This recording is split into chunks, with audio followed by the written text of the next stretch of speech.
In this video, I'm going to break down how you can create professional look with simple gear, and the best part is you can even do it in your bedroom. Before we jump in, you need to understand that household lighting can make your footage look ugly and can add weird shadows and colors to your image. So let me show you step by step. First of all, welcome to the behind scene look of my bedroom. As you can see, it's very simple. I just have a bed and there is a white curtain behind me, and that's it. So if you don't have space as well, this setup will definitely work for you, and you can apply this concept in any place in your house. So for choosing your space, for me, I chose my bedroom as my filming space for now. When you're picking your spot, just make sure there is some distance between you and the background to add depth in the image, and then can instantly make your footage look more professional. For framing and composition, we usually use the rule of thirds, a simple guideline in filmmaking and photography. Imagine your frame split into 3 equal parts, both horizontally and vertically. The idea is to place important elements, your eyes or your subject, along these lines or the point where they cross. For talking and videos, place your eyes on or just slightly above the top horizontal line. That gives you enough headroom and makes the shot feel more balanced and natural. And don't worry about that, most cameras and even phones already have a grid option built on, so just turn it on and use it as a guideline. Now step number 1, start in a completely dark room or as close as you can get. Switch off all lights and close all the curtains.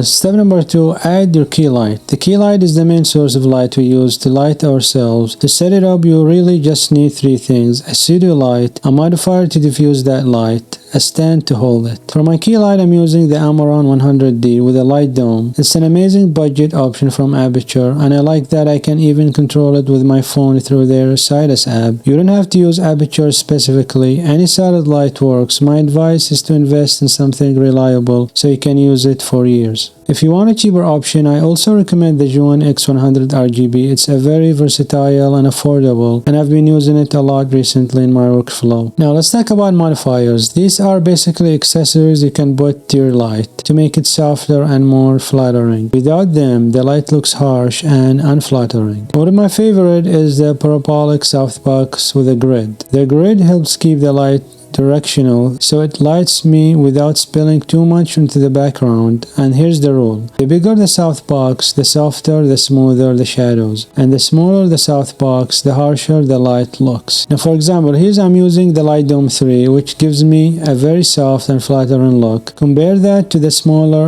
softbox on the Juon X100, you can instantly see the difference. Now the second modifier is the lantern. Unlike the softbox that pushes the light into one direction, a lantern spreads the light everywhere. That makes a lantern perfect if you want your whole room to be evenly lit, or if you're filming in small space but you don't want harsh shadows. For example, right now I'm using the lantern as my key light. Now here's a quick comparison with softbox only, controlled cinematic shadows. Now when we add lantern, soft overall look, brighter room. So if you want the best option, I really recommend Aperture Light Dome 3. It's about 90 cm and it gives you super soft professional look. But if that's out of the budget, you don't need to overthink it. Brands like Kodak's or Neewer and others make large softboxes that cost way less, and they still give you great result. The key is the size. Go for something around 90 cm or bigger. Now for light placement, the placement of your light depends on the look you want to achieve, but the most common and one of the most cinematic is called Rembrandt lighting. It's used everywhere, even in Hollywood. Here's how it looks. Place your key light at about 45 degrees angle to your face, slightly about eye level, pointing down. That creates small triangle of a light on the opposite cheek. Now if I move the key light directly in front of me, right behind the camera, the shadows would disappear and my face would look flat. At 45, this lighting gives your face more depth and cinematic look, and it's the reason this setup looks cinematic instead of flat. Now when you place your key light at 45 degrees, you will notice this side of your face falls into shadows. A lot of creators fix this with a fill light, basically a second light that is much dimmer than your key, just to soften your shadows. Now step number 2, rim light, backlight or hair light. The next light in this setup is called rim light, sometimes called backlight or hair light. Now its job is simple. It separates you from the background by adding glow around your hair and your shoulders. That separation makes the image feel more three-dimensional instead of flat. Now watch this. If I turn it off, you will notice the separation disappear and everything feels flat. Now the rim light that I'm using here is the Juin X100 RGB, the same one I mentioned earlier. You can see how versatile this little light is. Honestly, I really recommend adding it to your kit. You won't be disappointed. Alright, now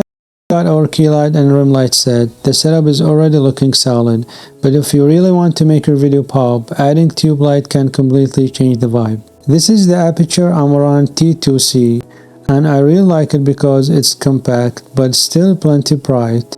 It's fully dimmable, color temperature adjustable, and it's RGB with built-in effects.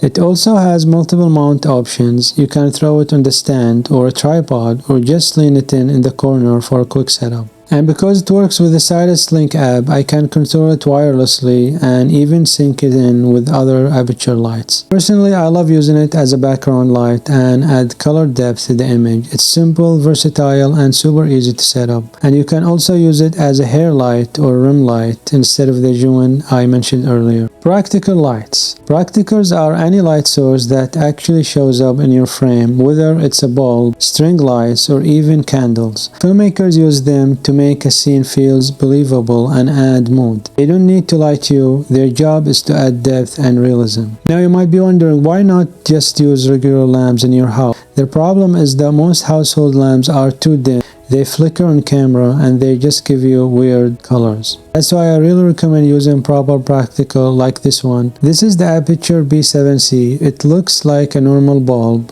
You screw it in just like a regular household bulb, but you can control brightness, color temperature, and even full RGB from Sidus app. You can match it with your key light at 5600 Kelvin or switch it to a warm 3200 Kelvin for a cozy lamp look. And that's how you can light your YouTube videos at home. But if structuring your video is something really bothering you, I have put together a free script template that's gonna make the whole process a lot easier. Please grab it below. And if this helped you out, you're gonna love my next playlist and how you can grow your channel. You can watch it in here. Please drop a like in this video. It helps a lot of people to find it. I really appreciate that. Subscribe if you haven't done already, and I'll see you soon. Take it easy.